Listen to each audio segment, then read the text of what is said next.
Today I'm going to be doing a tutorial on the Happy Hippos Flex Fit one size turned in top stitch diaper. This diaper fits about 8 to 42 pounds, of course depending on the build of the baby. Just to talk about the pattern itself really quick, it has elastic where your typical diapers are going to have elastic back and legs, but it also includes elastic in the front, which is pretty unique, and that gives a better fit for a lot of babies and more security, especially for tummy sleepers around the front. Another thing that I want to note is when you print out this pattern, you're going to notice that the full pattern comes with attached round wings. So all I did to add the squared wings was cut out those individual pieces and tape them on over my round wings. I did not cut the round wings off, I just taped them on over the round wings, like about 2.5 inches of tape right here. That way I can still fold it back if I ever want to use the round wing, and just fold this forward if I want to use the square wing. So now I have both options available to do either wing style. Another really neat thing about this pattern is that it includes this embroidery box. So if you are an embroiderer like me, then you can find this really handy, a useful tool to make sure that your embroidery falls in an ideal place for the diaper, and that it would be actually center on the diaper instead of off just a little bit one side or the other. So first things first, when cutting out this pattern, try to be as accurate as possible. Even small mistakes, cutting off 1/8 of an inch somewhere, can make a huge difference in the long run. So you want to make sure that you are cutting your pattern to include the seam allowance on the dashed line right here. So you'll see this dash around the top. That's the line you want to cut on. If you don't want to include the seam allowance and you want to sew on the line that you mark on your pattern, you'll cut on the solid line. I prefer a seam allowance. I get a better outcome when I use a seam allowance, so I'm doing it with the seam allowance today. This pattern does measure a little bit bigger than some of the other diaper patterns.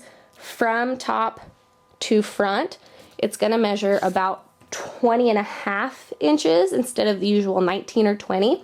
So those of you that like using diaper cuts that are 20 by 20 might want to consider doing this pattern without the seam allowance. That is, again, cutting it on this black line and marking that directly on your pattern and sewing directly on the black line. That way you can get this pattern to fit on a standard 20 by 20 diaper cut. If that doesn't matter to you, I recommend using the seam allowance. It's up to you ultimately what you want to do, but today I will be using the seam allowance for this video. First things first, you want to make sure you have all your markings placed on this pattern. So I punched holes where all of my snaps are going to go, at all my elastic points, my points for the insert for the back of the diaper, and my wings. I also have my holes punched in the soaker as well. I'll be going over how I do the soaker today, so make sure you're marking all of those points. And it's worth mentioning that I am going to be doing this pattern my way, so my instructions may slightly vary from what Becky has on her instructions included with the pattern. For example, she prefers sewing the elastic in the seam allowance, but she also says you can case the elastic. I'm going to be doing a cased elastic today, so I'll show you my method for doing a cased elastic, and this is the way I get the best outcome. Definitely not saying it's the way to get the best outcome for everybody, or that it's the only way or the best way. This is just my preferred method of installing elastic. So I am going to show you today the way I do things. Feel free to switch it up and do whatever works best for you. This is just going to be the way that works for me. So the first thing you're going to want to do once you have your pattern cut out and everything marked on here is you're going to want to cut your inner and your outer fabrics. So because I'm doing a wipeable snap cover, I'm going to be cutting 2 pieces of pole. So my outer is going to be 1 piece of pole that I choose. My inner is going to be a solid white piece of pole. So if you're making, say, like an all-in-two and you're using athletic wicking jersey, you're going to want 1 layer of pull, 1 layer of athletic wicking jersey. So I just want 2 layers of pull, and also regardless of what kind you're doing, you're going to want a spare scrap of pull or something heavy to reinforce your snaps that is waterproof.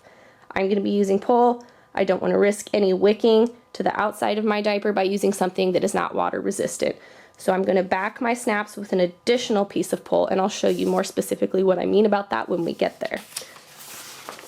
This is what my diaper outer looks like with all my marks transferred to it. So I have all my snap marks and all my elastic points transferred to it. So yours should look something like this, maybe with the round wings instead, or if you're choosing to go without the seam allowance, it might be slightly smaller. This is roughly what you should have on your pattern as well. If you can see it, the only marks that I do not have on the outside of my diaper are the back 2 snap placements. If you're making a fitted, you'll probably put those through the outer. If you're making something like an all-in-two or a snap cover like I am, then you won't have those necessarily poking through. I'm just going to put those through my inner layer. Some people put them through the outside. I don't, just because I don't want to increase any possibility of wicking to the outside layer, so I only put the snaps for the insert through my inner layer. So the next step is going to be to just cut out your diaper outer, then we do the exact same thing with the diaper inner. Now that my sewing pixies have cut this out for me, we are going to continue forward. The next thing we're going to do is install our snaps, and like I said, you're going to need a reinforcement piece of pull on the back, and I'll show you what that looks like. This is my scrap piece, just plain white pull. And I'm just going to place this on the back where my snaps are going to be. Again, this is just to reinforce it. I use 505 temporary fabric adhesive like it's going out of style. I love this stuff. I just do a quick spray right there. Shiny side up. I put my reinforcement layer of pull down right there. If you don't have it and you don't want to buy it 505, you don't have to. It's just kind of like a luxury item. You can just lay your scrap piece in place and do all the snaps through it. That's totally fine. That'll work out. I also have my inner piece.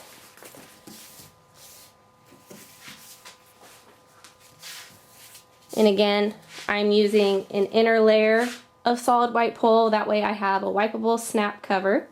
You might be using athletic wicking jersey or micro fleece or suede cloth or any of the other options that are out there.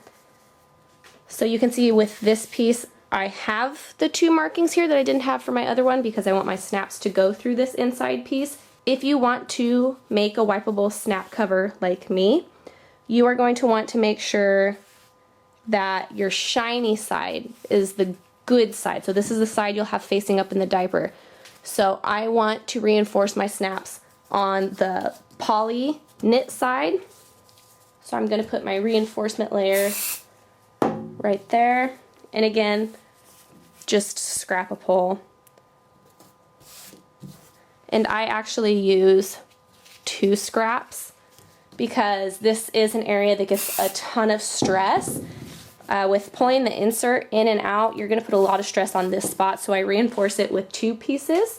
That way it can kind of handle the stress that it goes through a little better. Especially some people choose not to take the inserts out in the washing machine, which puts a ton of stress on not only the elastic in this area, but the snaps as well. When that happens, there's definitely a chance it could rip through, so the more reinforcement there, the better. So I end up having 2 scrap pieces and my full piece for a total of 3 layers of reinforcement for my snaps.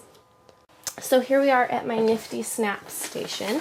Now this is something really important that I have to point out regarding the snaps, and again, I think this is another genius feature of this pattern. You want to note that the top row of snaps are sockets and the bottom row of snaps are studs. Same here with your rise snaps. The top row is going to be studs, the bottom rows are going to be sockets. So it does alternate. Be careful of that. Your wing snaps are also going to coordinate with that, and that can get a little tricky, but I'll go over that when we get to that point, which is going to be the last point. So here I've got my pattern ready to be snapped. I've got my markings for my snaps clearly defined. I know exactly where I'm going to go with each one. You can refer to your pattern if you need to. If you need to just see where the sockets and where the studs are going to go. This is the exact same layout as my personal pattern, so I just feel pretty comfortable with it. So again, sockets is the top row of tummy snaps, studs is the bottom row of tummy snaps. Take your awl and you're going to poke through each point, including the backing. Don't forget about that backing. I'll stress the backing a lot. So go ahead and poke through each point of your tummy snaps and your rise snaps. Don't worry about the snaps anywhere else on this.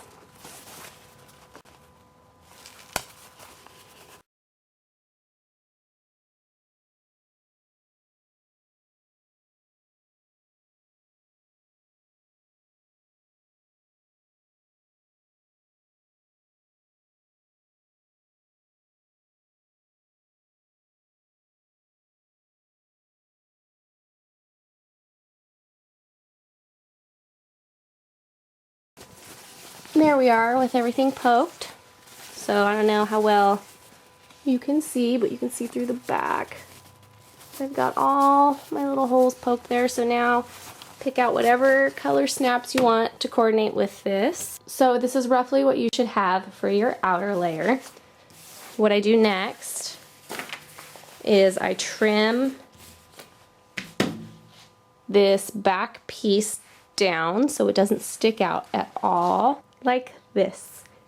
So now you have your outer with your reinforced snaps, and you have your inner, if you chose to snap it, also trimmed down reinforced snaps. So now we are getting down to the fun part. We are going to pin our pieces together, our layers together. You can choose to use these clips, or you can choose to use pins. If you choose to use pins, try to keep your pins within the 3/8 inch seam allowance that's included on this pattern. That way you're not popping any holes in your water resistant layer. So for this, I'm going to choose to use the clips. I'm still going to call it pinning to avoid any confusion. If I say clip, I think too many people would think I mean to cut or trim.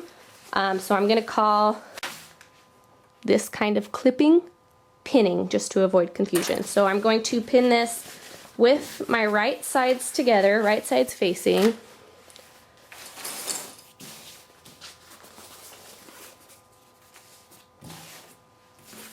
Just like this. So here's the right side of my outer facing the right side of my inner. So you should be able to see the backs of your snaps on each side. That is a good indicator that your right sides are facing together. So now I'm just going to pin the length, the full length of this whole thing.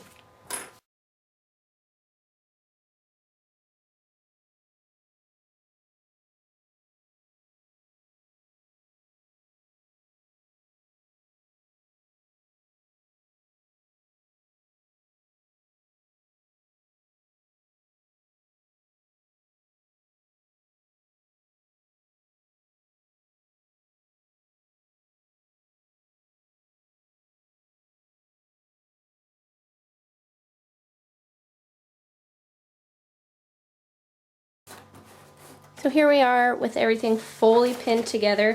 One thing important to note is if you are making any other diaper besides a pocket diaper, which already has a hole cut into it, you need to have some sort of spot that you're going to leave open so you can turn your diaper right sides through.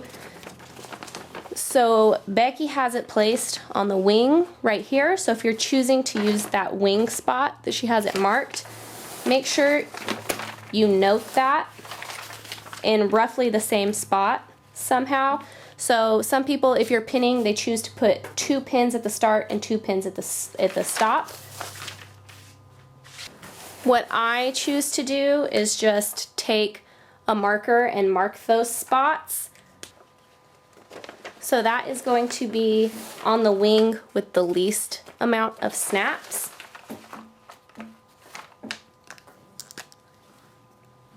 So she has it here and about right there. You don't want to go close to your elastic because that's going to be complicated trying to turn and close up and case and install elastic right where you have the hole to turn it through. And you also don't want to go too close to the corner. So give yourself a couple of inches roughly in this area to turn through. Okay, here we go. It's game time. We're gonna do this thing. Note that I am choosing to sew my diaper with my pole sticky side up. This is a personal preference for me. Not everybody likes to do this. Some people like to put their inner side up. That works well for them. I like doing it with my pole sticky side up, so I'm going to continue that way, which I know how. Because of that, I'm using this. It's called a walking foot. It's a funny looking guy. You may have one. So these help a lot for sewing with pole and sewing with stretchy fabric. So usually inners, unless you're using suede cloth, are pretty stretchy. Things like micro fleece, an athletic wicking jersey, cotton velour, they're all pretty stretchy. So this may help you even if you're not sewing pole sticky side up.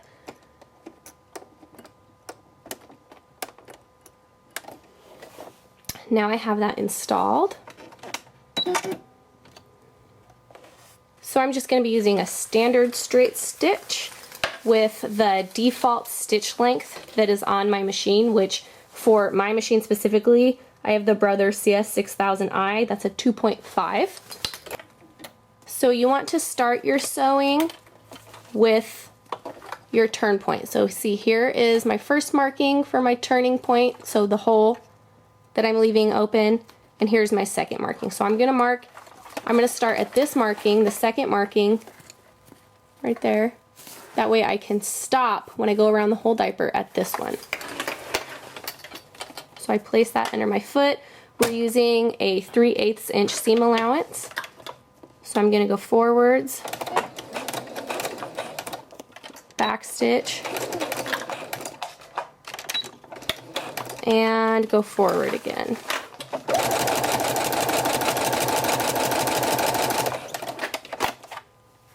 Now we're just going to go around the entire diaper just like that, and I will try to go nice and slow for everybody.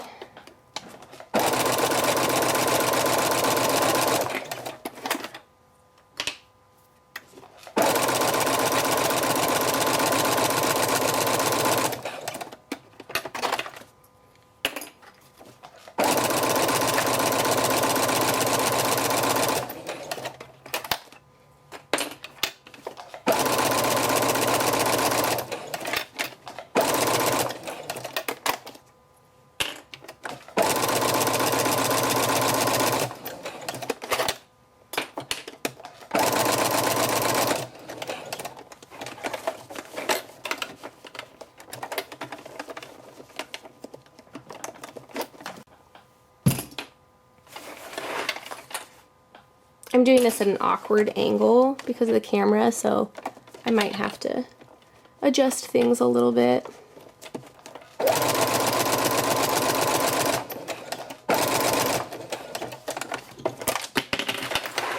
Lift your foot, pivot at every corner.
So curves, since I'm doing the square tab, I didn't have a chance to talk about curves at all on the square tabs. Curves can be a little tricky. Don't be afraid to still lift your foot and pivot as you need to. Sometimes curves are just too sharp to go straight around. Lifting your foot and pivoting just a little bit every now and then is a really great way to get through the curve successfully.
So as you can see, we're getting back to the starting point there. So we're going to go up to that point, back stitch,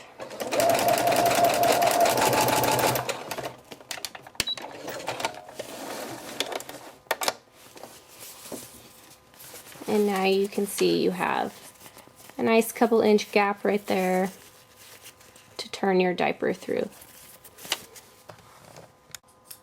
So now I'm going to show you how I trim my seam allowance. I am doing my elastic casings, as I said in the beginning, a little differently than Becky talks about on her pattern. So I will walk you through the steps that I do for an elastic casing. The first thing I do is I take a snip right at all my elastic points. So I can see those marked clearly through my fabric. I'm just going to snip at each one.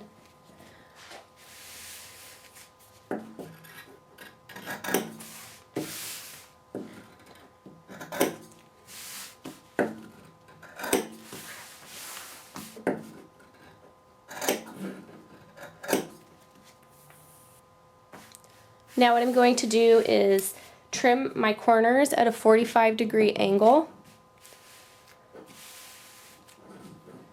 So I'm going to get right close to that corner and trim it at an angle. I'm going to do that to all four corners.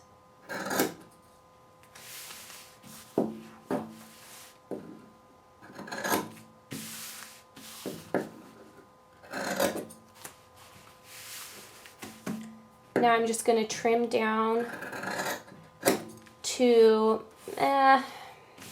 maybe about 1/8 of an inch. I don't like to trim super close to my stitching. I find that when you do that, sometimes the fabric can curl inward a little bit, so I like to leave just a teeny bit when I trim. So I'm going to trim underneath the wing up until that elastic notch right there. So you can see I still have the seam allowance for my elastic in place. And I'm going to do something similar at the top. Remember, this is where my turning hole is right here. So I do not want to trim the seam allowance off there. I want to leave that so it'll give me a little bit of a lip to sew up when I'm top stitching the diaper. So I'm just going to trim just up to it, maybe about 1/4 inch away, and trim in. So I still have plenty of a lip right there. Do the same thing on the other side.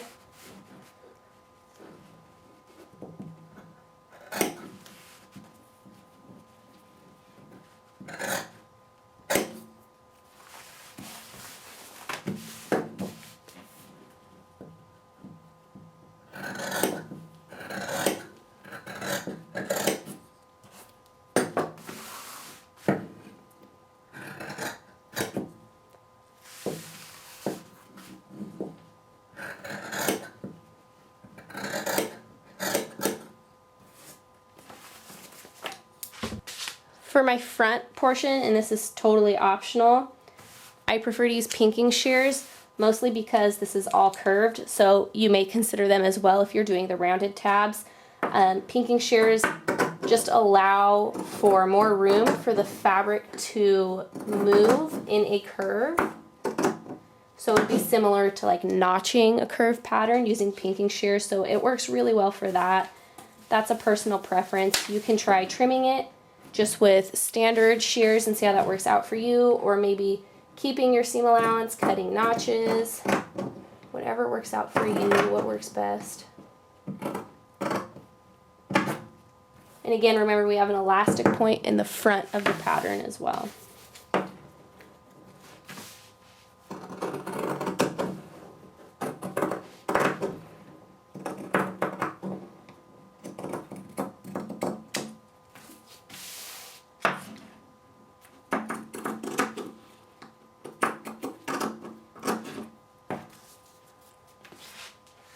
So here is just like, I guess, a trick or a hint of mine. Since the elastic casing that I'm doing is being installed when there's some slight curves in here, I notch those curves.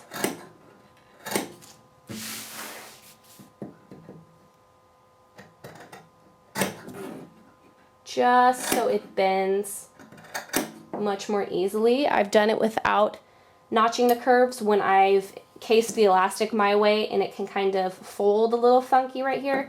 So when I notch these curves with my elastic method, I don't get any kinds of funky folding and pulling on the elastic. So our next step is our pattern. It looks something like this. We're going to turn it through our turning hole that we left open. Try to go gently because you don't want to pop any stitches that you left around the turning hole. If you follow Becky's guidelines, you should have a nice large hole to turn this through, and you shouldn't struggle at all. You shouldn't have any problem. The only exception may be embroidery. If you've done some kind of embroidery on it, you're going to have a little bit of added bulk on the bum, which might take a little bit more effort to turn through, but you should have no problem because you have a nice wide gap there. So we're turning everything through.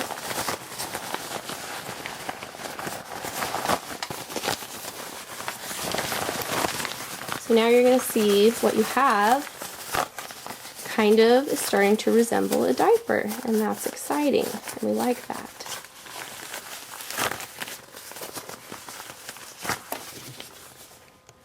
So if you're doing the squared pattern like I am, you might find that as you get to these corners, you get a little bit of a rounded appearance. What I do is I kind of just wiggle them back and forth between my fingers to get them out as best as I can. Then I will use a blunt tipped object. Some people use their awl to poke this through. I don't, because that's sharp. I always use this stylus that I have. I mean, it's not very scientific, but it gets the job done. So if you have some kind of a blunt tip tool to kind of push your corners out a little more, that's helpful. I'm actually not somebody that really cares all that much about corners. I do my best, and then if they aren't perfect, I'm okay with that. I mean, it's never affected the overall appearance or outcome of anything I've made, so I'm okay with corners that aren't beautiful, perfect, sharp edges. So you can go ahead and try to do that to all your corners. If you used corners, if you use the corner tabs, if you just use rounded, you won't have this problem. Just turn it right side out and you're good to go to the next step. And so our next step is going to be elastic. That's exciting. What I do here is I find my elastic points. So this is my back one. I see an elastic point here and an elastic point right there between my thumbs. And I get my seam nice and flat, no bunching, no excess fabric, and I'm going to go ahead and just pin the length of my elastic.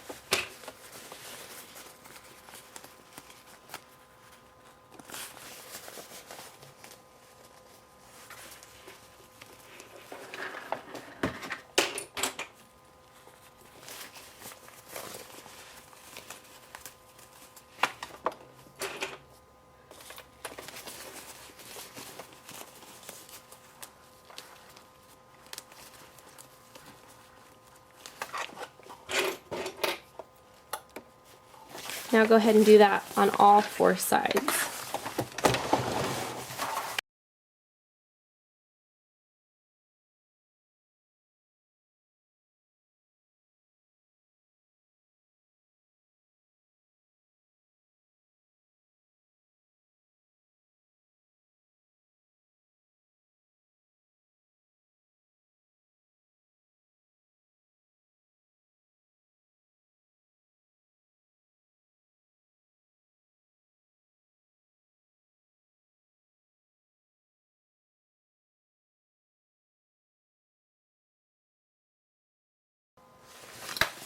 So now I have the length of my elastic casing on all 4 sides pinned nicely down, and this just keeps them nice and flat in the exact spot that I want them for when I'm sewing the casing, which we're gonna do now. So if you used a walking foot like me at this point, I take it off and I put my standard straight stitch zigzag foot back on.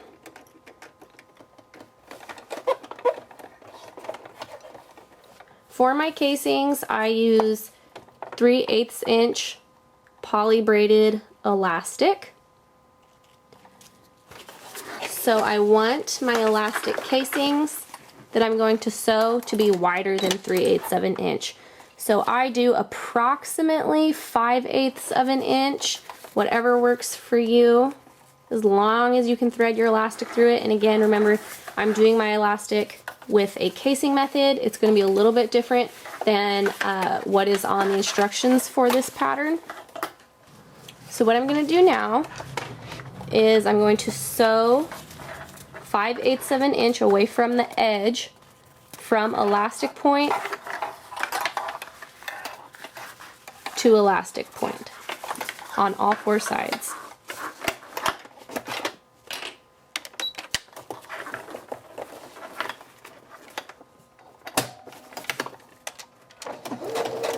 Back stitch. And I'll take it nice and slow.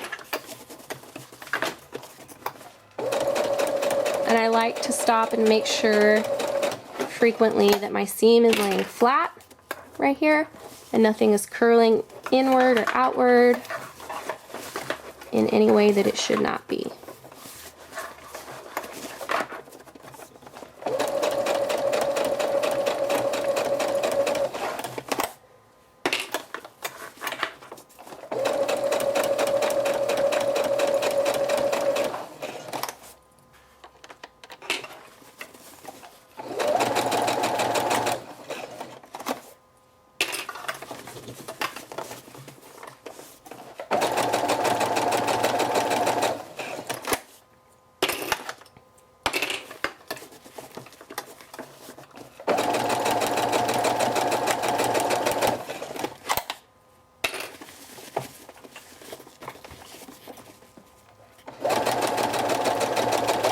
And there's my elastic marking, so I'm going to back stitch forward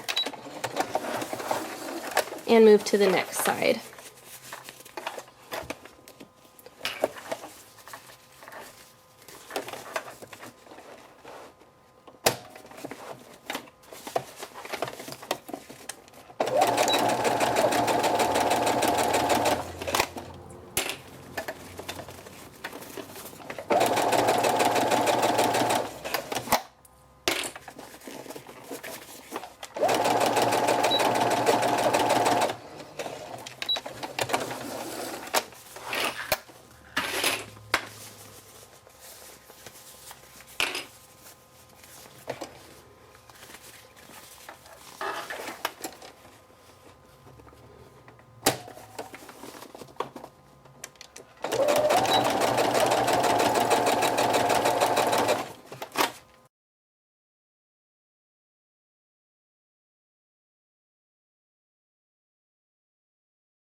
Now I have casings on all four sides. Oops.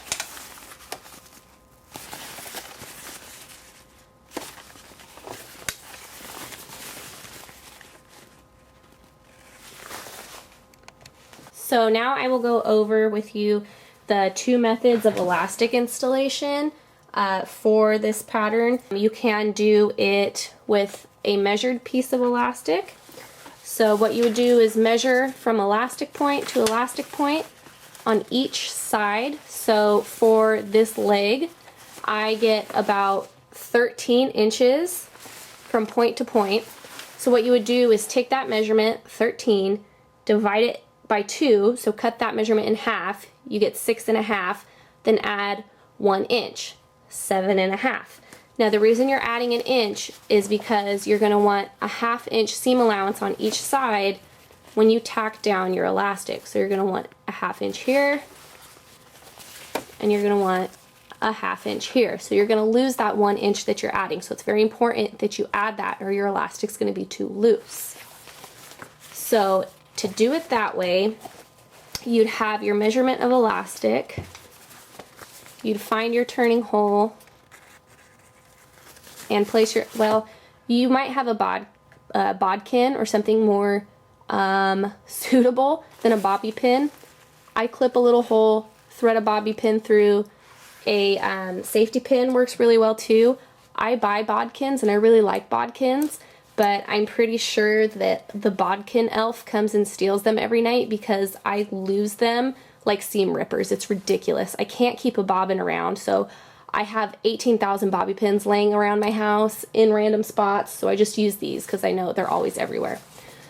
So you're going to go through your turning hole and find your casing. Now remember, we left the seam allowance in this casing, and I like doing that because I think it gives a prettier look and more stability to your elastic. So if you can feel it, you want to try to go on top of the 2 layers still left in there. So you're gonna, oops, you can't see that. So you're gonna start threading it through, and this is all mostly gonna be by feel. So keep threading that elastic through your casing. Keep an eye on where the end of your elastic is. You're going to need to know where this is at.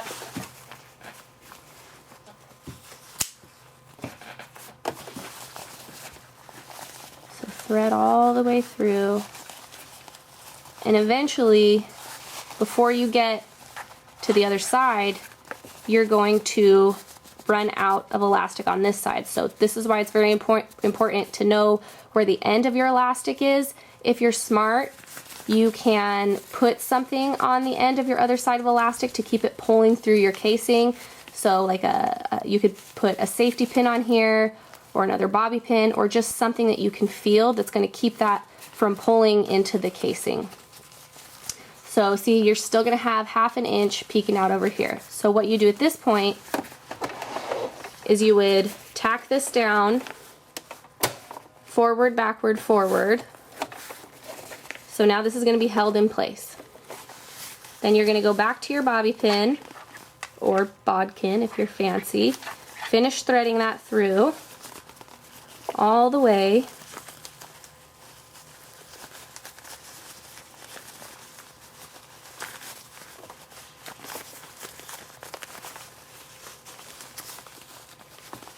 And you're going to notice that your elastic's already gathering.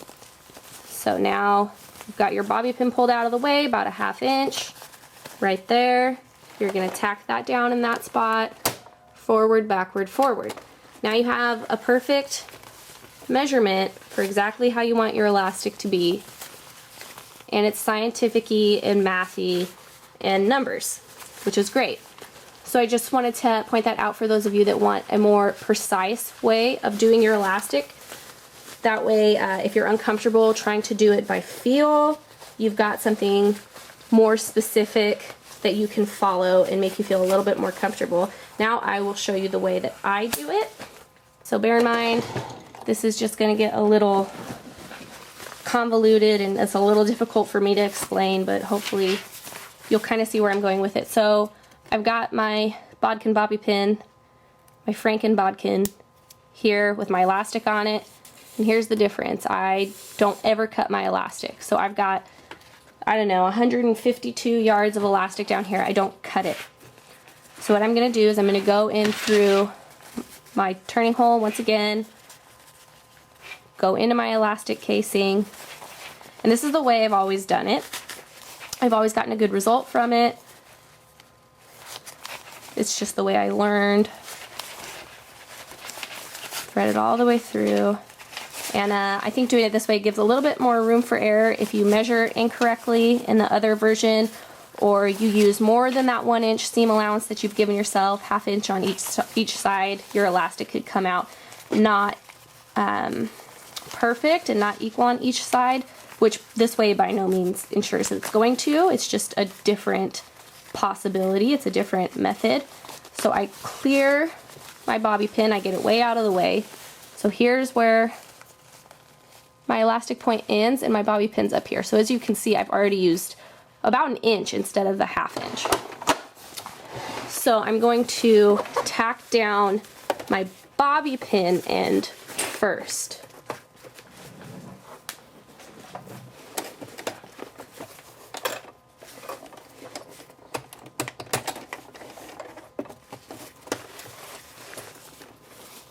And the usual forward, backward, forward.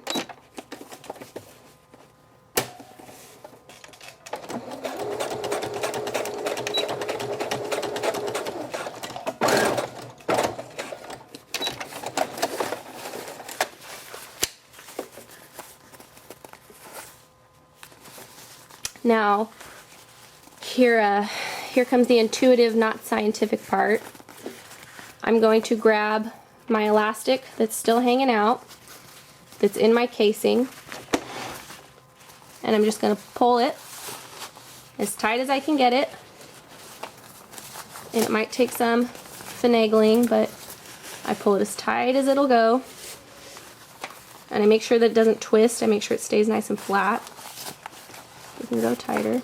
So I keep pulling until I get it as tight as it'll go. but I don't want to stay like that. So now that I've got it as tight as it can go, this is actually too tight, right? So if I keep the tautness of the elastic, but I pull it to its extent, see how it's still bunched? Even though I'm pulling the elastic to its extent, that's as far as it's going to stretch, and it's still bunched. So what I do, and again, I told this isn't scientific at all, it's just the way, it's doing it by feel, it's how I do it and how I like doing it. So I pull it as tight as, or as loose as this elastic's going to go, and I will let out a little bit while pinching my elastic over here, so I'm not letting go of it. I will let it out until my seam is totally flat and there's no gathering in my elastic at all while I'm pulling it tight. And remember, it's already tacked down over here, so you can let go of this end. So my elastic's in there, I have no bunching, I'm still pinching the elastic over here. So now when I quit pulling, it gathers. And this has always been the perfect length of elastic for me, and I've never had to worry about the seam allowance or anything like that. So now I'll just keep this pinched tightly over here. Don't ever let go. If you do, your elastic's just going to get sucked right back in.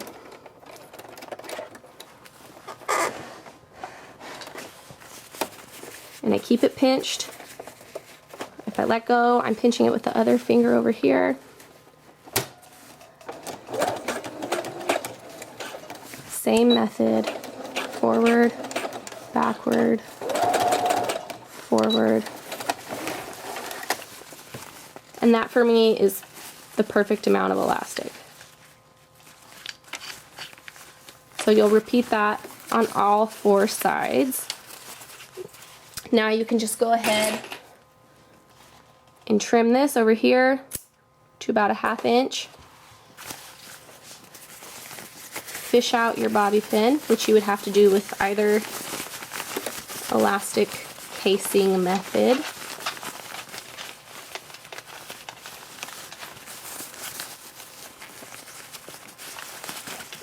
So you can see it's tacked in on that side as well. And I'm just going to do the same thing here. Snip it to about a 1/2 inch. I wouldn't go any closer than this, just because if you do, elastic does unravel just a little bit, not a ton, but it does unravel. So if you go much closer than that, it may unravel to the point that it pops right through your back stitch. So you don't want to go much closer than that if you're using the casing method. So yeah, like I said, just go ahead and go repeat that process with all 4 sides.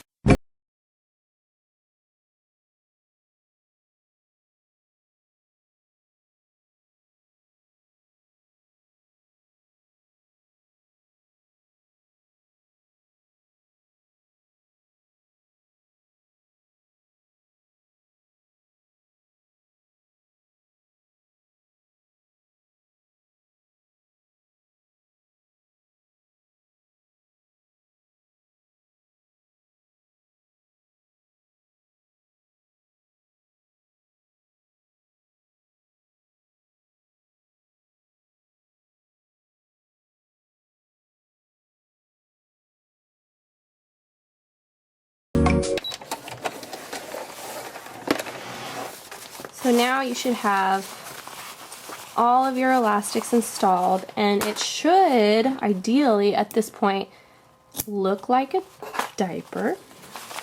So next, go back and trim all of these stray threads if you haven't already. So with all of your stray pieces of thread clipped, it is now time to top stitch.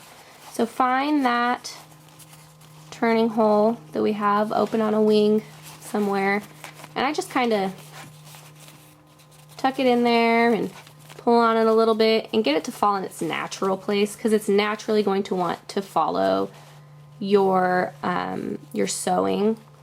So I just kind of let it fall into its natural place.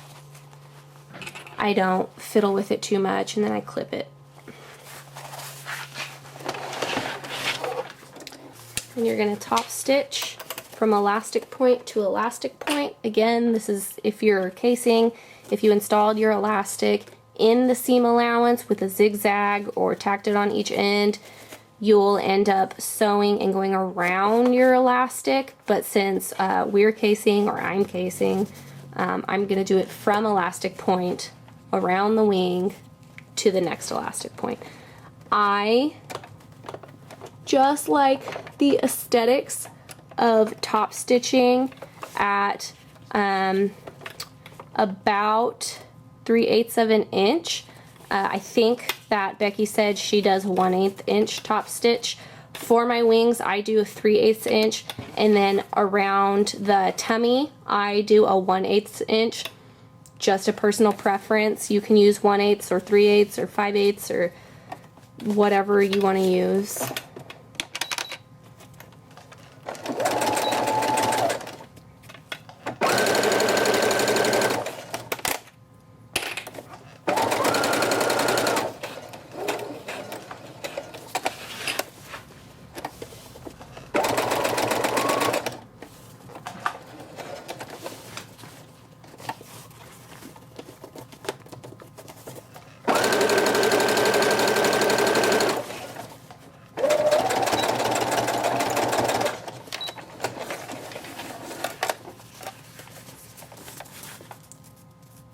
Now I'm going to go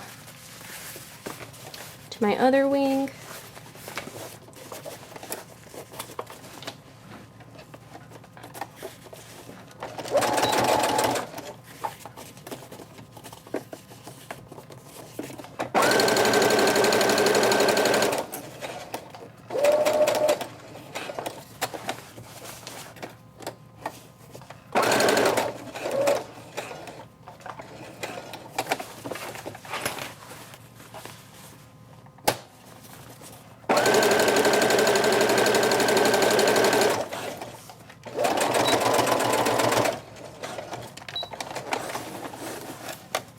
I'm going to switch to my 1/8 inch to go around my tummy snaps.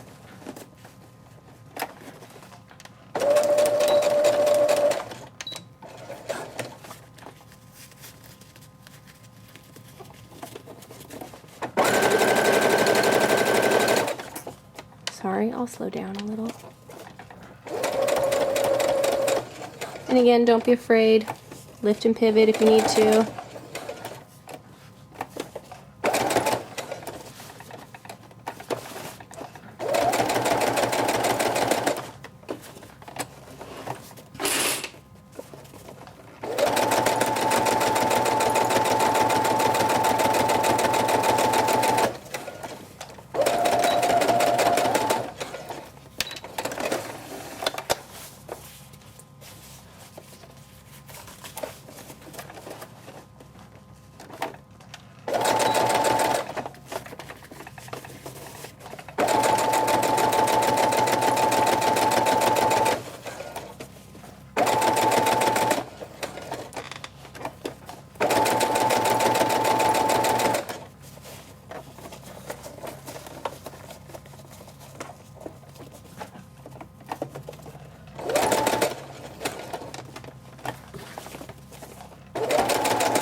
This is also a really good time if you sell to put your tag on, your outer tag.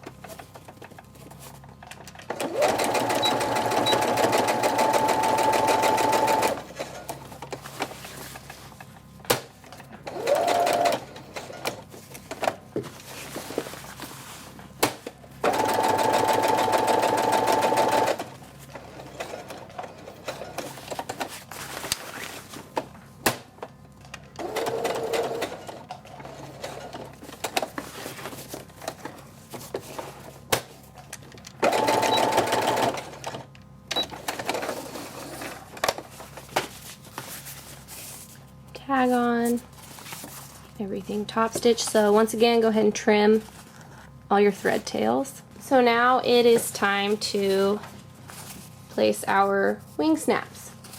So I did say at one point that this is a little more complicated because we have the sockets and the studs on the front, so I'll try to go over this slowly. So first things first, go ahead and poke all your holes.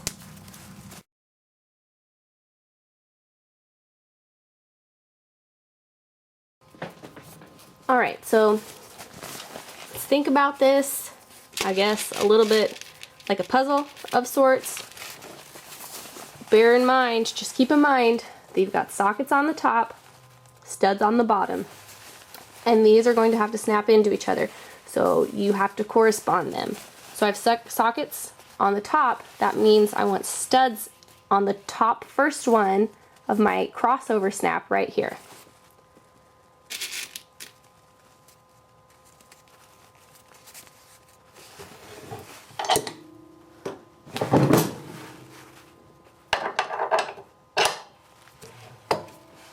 So,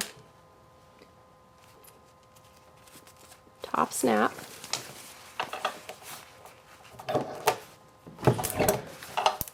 and go ahead and do the same thing on the other side.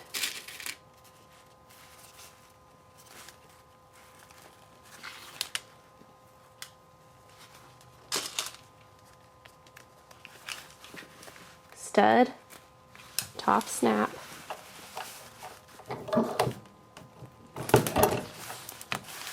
So as you can see, now that you have studs on the top, they'll snap into the top row.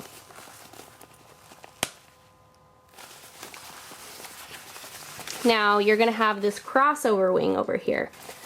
So these two you don't have on the other side. That's because this wing can come over and snap into those. So because you want this wing to be able to snap into these crossovers, you're going to have to swap it again. You're going to want a socket here for your stud to snap into, and a stud here for your socket to snap into.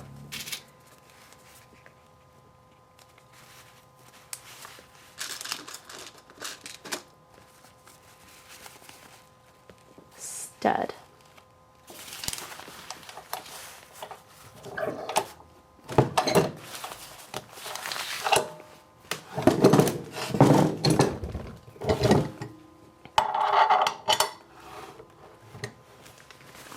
Now we'll go ahead and place the sockets.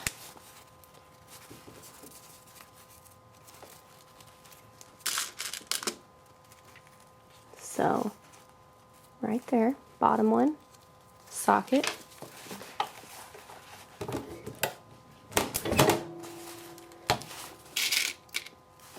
Outward facing socket.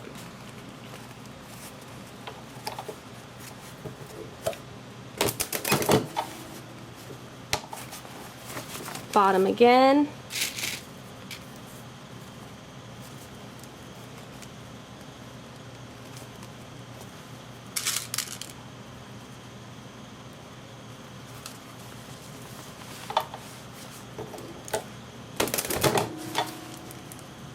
And both hip snaps, this one here, these are called hip snaps, are going to be sockets always. Those are always falling on the bottom row. Those are also going to be sockets.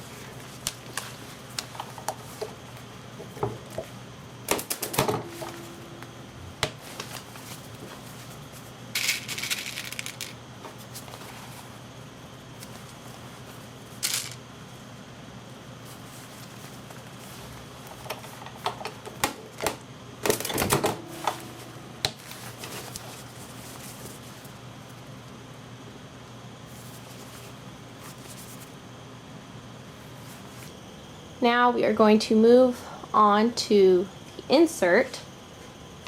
So make sure you have your snap to fit insert here. I have the test version. Whoops.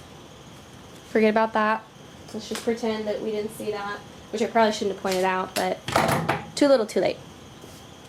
So what I do here, I recommend doing this insert upside down. So this fabric I have here is hemp fleece. This is my bottom fabric. This is the fabric that I'm going to want on the bottom of my insert. So with that in mind, I'm gonna weigh it down. I don't have pattern weights. I don't have a bodkin. I don't have pattern weights. I just wing it. And I'm going to trace around the whole thing, which I don't think you have the whole thing in the camera view, but you will see the whole thing later.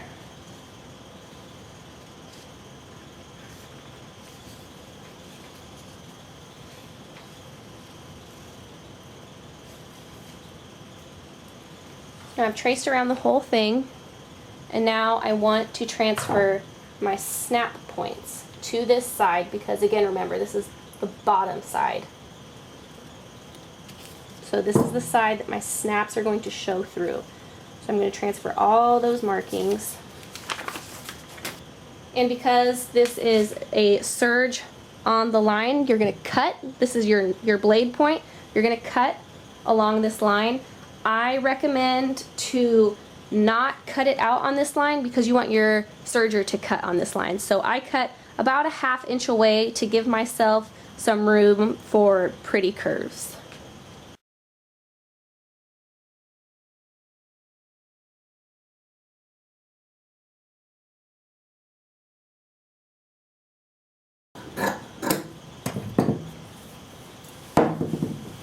So this is what I have now. Now I'm gonna do one more layer. It's up to you how thirsty you want this to be. I used 4 layers in the last one I did. I know somebody just used 2 layers of absorbent fabric and they liked that. I'm gonna do 3 layers for this one. It's gonna be an organic cotton bamboo hemp soaker. So I'm gonna do one more layer behind this one. If you're choosing to only do 2 layers, you're going to want to install your snaps now, but again, you're going to want to reinforce them on the back. Because I'm doing 3 layers, I don't have to worry about that since my second full layer is going to be my reinforcement.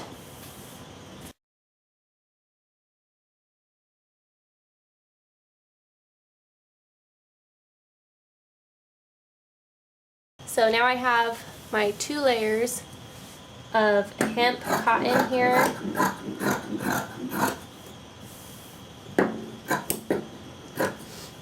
And again, I used my magical 505 temporary spray adhesive. If you don't have that, you don't want to use that, just pin along this. It'll work out just fine. So now what I'm going to do is I'm going to go install the snaps for this. Now that I've got 2 layers, a good reinforcement for the snaps, we're going to go ahead and put them through. And because I've already taken you to my snap station 800 times today, I'm just going to go do it and come right back. And then I will explain the configuration and the setup of the snaps that we have here. Okay, so here we are with the snaps installed through our 2 layers. So you can see I have 2 studs. This is where it's going to snap into my shell, and 1, 2, 3, 4 sockets. This mark down here I have done nothing with yet. Now if you're wondering, I don't understand why are there so many, I have another video on that that explains it very thoroughly, so feel free to click on that and watch it. But this is what it should look like on your back side. So this is not the front side, this is still the back side. So last things last, I'm going to put on my front layer. So this is the top layer, this is the layer that's going to touch the baby. I'm using heavy bamboo fleece. Right now I have the fuzzy side up and the knit side is down. I want the knit side touching the baby. So what I'm going to do is use my cheater spray. Again, you can use pins if you want to. And I'm going to stick that down. So now you can see my back side is facing up. And so when it is snapped in, I'm going to have the good side, the knit side, facing up. So go ahead and cut these out to the same shape.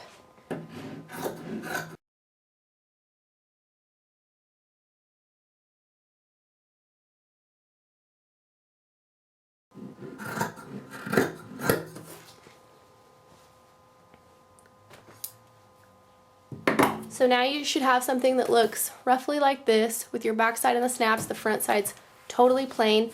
You still don't have anything down here. That's crucial. There's nothing down here yet. So now we're going to take this over to the serger and we're going to finish up the edges. What we're going to do now is go ahead and serge around the entire soaker. So you're actually going to do this with your bottom side facing up. Typically, you would serge something with your top side facing up, and then you'd have your top loopers on top and your bottom loopers on bottom, but this time we are going to do this bottom side facing up because we have our snaps there and our lines clearly defined. That way we can make sure we avoid the snaps and get this perfectly center. So say you wanted to, that's better, say you wanted to do a variegated thread on this side, you would put the variegated thread in your lower looper because the top side of your soaker is going to be the bottom side while you're serging. That's messy. So I like to start at the bottom, and I use size 11 ballpoint needles. You could even go larger, I'm sure, for something like this. Even like a 14 would probably be fine. I'm using 11. I'm okay with that. That's what I use. I wouldn't recommend using a 9. It's going to put more stress on the motor of your serger, but do whatever works best for you. So I start off just going straight onto this line. And I don't want to give a full-blown lesson on corners right now. I'll do that at another time, but when you do come to a curve, an outside curve, you push in toward your serger.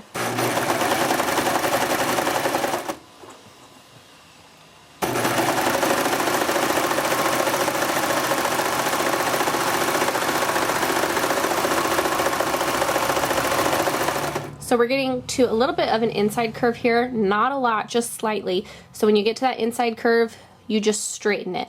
So it was curved out, now it's straight. So you're bunching up your fabric to the left side of your foot.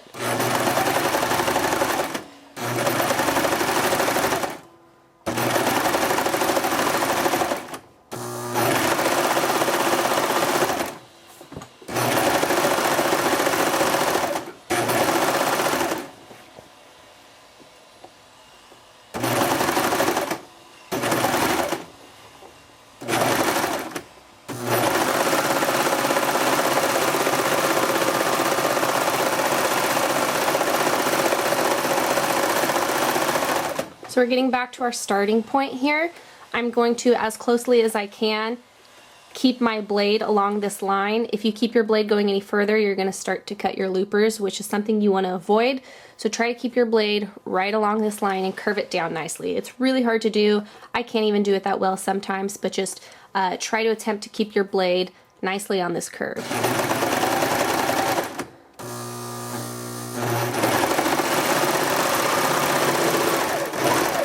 So that worked out, I mean, fairly well for me. So now you can see your top side, you have your loopers, which it's not a huge difference. Oh, I'm stuck. Oops. So it's not a massive difference between lower looper and upper looper. Somebody experienced is going to know that it's not the same, but it's not a huge difference. It's definitely not something that I would worry about. So what you're going to do next, there's various methods to finish this off your tail. Some people will thread it through a darning needle and go back through this. I grab a loose lower looper. Might help if I turn this off. I grab a loose lower looper and I'll pull it to flatten these loopers over here. So now it's nice and flush. Then I'll pull this tail down, and what I'll do is I will just straight stitch across that back and forth a few times, and then it's just perfectly flush with the rest of it and you can't even notice. Here's that method of finishing off the tail I had mentioned earlier. I just do a quick straight stitch across it. Can't even really tell. And that is my preferred way. I do that on every single seam. So now you've got your long soaker here, and this is what your wrong side, your bottom side should look like. So finally, we're going to dive into this one last snap here. And so because this needs to snap into these, I'm going to have a stud here facing up. So I'm going to have my cap visible on the right side here and my stud facing up on my wrong side here. So there is the final outcome.